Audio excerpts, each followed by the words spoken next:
And it's like, all right, well, you know what? This is banned. This is banned. Like all this stuff is banned behind stuff that is said. And it's funny because like, and this is a slight tangent, but it relates to something I said to my son today because he was talking about kids fighting in middle school. And it's like, you know, like they're really no bullies because like people might square up and fight, and then right after that they'll be like, you know, you want to eat lunch or do you want my fries? Like, you know, like it's not really a big deal. It's just like something that happened and they move on. And that is both positive and negative to see because earlier today, like I read about a little kid coming out as gay and killing himself because he was bullied for it. When back in the day, it was just like, all right, you might get joked for a minute and then it like moves on. Nobody really cares. But we're in like the ultra sensitive society where when things are done and said, people overreact. And even with how the current POTUS is, like I can kind of honestly say, like even right now, is it, you know, the best thing for the president to be saying the stuff that he's saying and be representing the entire United States of America? Absolutely not. It's completely unacceptable. It's completely wrong. At the same time, I don't give a fuck about him enough to give a fuck about what he got to say. So it don't really slow down my day.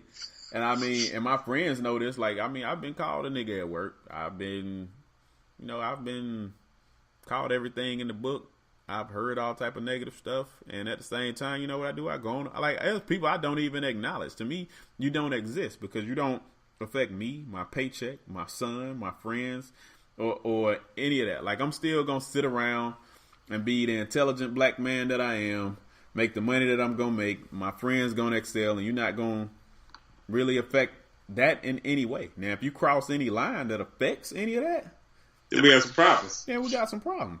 But besides that, like, why am I going to go out my way to acknowledge what you got to say? Because, and I love to say this, and I need to just quote this and put it on Wiki as my own. Fighting ignorance with ignorance is ignorant. Like you're just not gonna win anything that way. So you say something to me, I get all upset and mad about it. I say something to you, and I move on. And I realize most people get upset when I either ignore them or I just, like, there's plenty of people I've just said, oh, that's the best you got. Like, you think I haven't heard that before? Like, that's the best you got.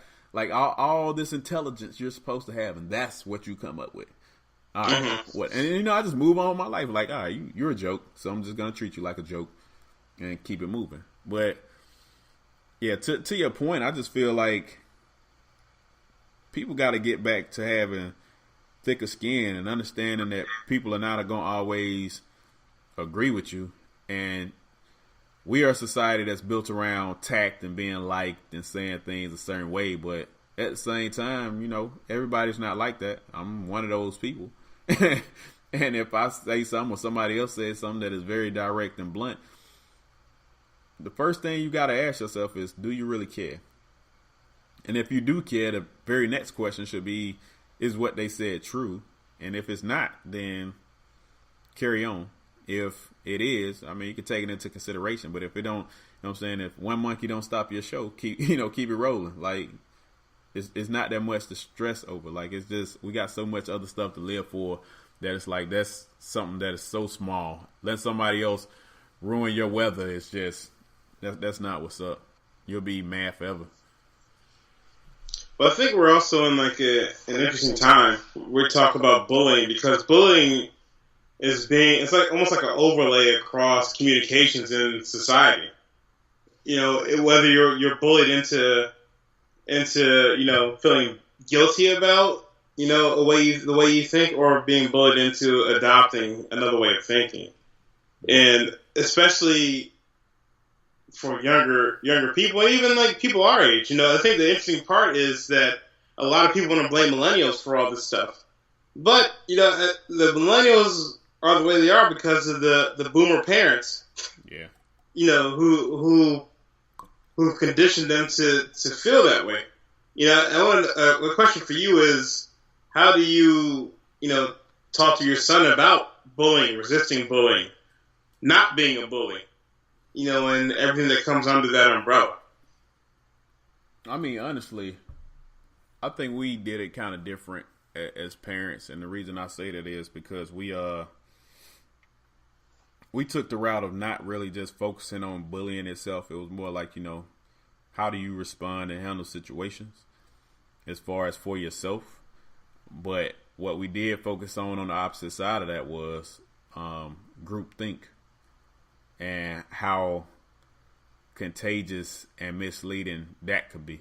Because we live in a society where if 99% of the people do it, then it must be right. No, that just means, there's the 1% for one reason. The 1% is the 1% for a very good reason. Because they chose not to go along with what everybody else believed. They did something different somewhere. And more often than not, like, groupthink is what get people in trouble. And then before you know it, you're done spiraled down a hole that causes Trump to be elected. That's really what you look at. You look back through his history at any given point. People always talk about, how could the Holocaust and all this happen if, there were anybody that really opposed it. Well, yeah, there was people that opposed it. There was people among the ranks that opposed what was being done. But at the same time, same thing. The amount of fear that was spread and the narrative that was being sold was so contagious and so many people bought into it that people thought that, if my friends and my family buy into this and all these other people buy into this, then I need to do it. Sometimes you just got to step back and just be like, if they wrong, they wrong. And this is all there is to it. So, I think that's what I could say. My son got weird parents. Like, both of us, we're a little bit off the wall. Rich, met both of us at this point. We're a little different, and most of what we do individually is different as we are. Like, we still, we stray very far outside of the line of the norm when it comes to our thinking, simply because we live by the rule of question everything. If it's right or not, you should probably still question it just so you see if it lines up with your own values, morals, and belief system. And then, is it something that you actually want to do? Even if it's right, you might not want to do it. And if you don't want to do it, you ain't got to do it. So don't do it. So it's like, I think the biggest thing as a parent for us was teaching him, you have a choice. Just because, you got a crowd around and somebody's bullying you and everybody's expecting to see a fight, don't mean that you have to fight. Right. You always have the option to walk away, and just simply taking away that pressure as an equation, like taking that out of the equation completely changes the equation altogether. Because most kids, even kids that are bullied usually do it because somebody's promoting it or, encouraging them to do it. Whereas if they was getting nothing from it or nobody was really saying, all right, I bet you won't, or get him, or whatever, they wouldn't do it because there would be no fulfillment out of it. They're doing it because of either something that's happening to them or other kids influencing it to the point where they think that it's okay to do it. But when you take away the reward from what somebody is doing, there's no motive to do it. So it's like that's the biggest thing for us is don't feed into bullshit. Just because people are telling you to feed into bullshit. Instead, tell people it's bullshit and then just walk off. They ain't got to agree with you. Yeah. Now, if you're struck, defend yourself. But besides that, man, just let it be. And I think that's probably the largest lessons parents should be teaching right now, because most kids feel like they don't have a choice. Yeah. There's a big difference in giving a kid a choice and providing discipline. I can discipline my son while still letting him know, you have a decision to make. And that's a prime example. I do that in everything. Like, he has some areas he need to work on right now, and I told him, look, you got everything you need to do to correct it. I'm not going to tell you how much you need to practice on this. I'm not telling you how much you need to do on this. What I am going to tell you is things are not going to get better for you, and you're not going to, gain any ground with me or your mother until this changes. However, do understand, we're not going to make you change it. You got to make the decision to change it on your own.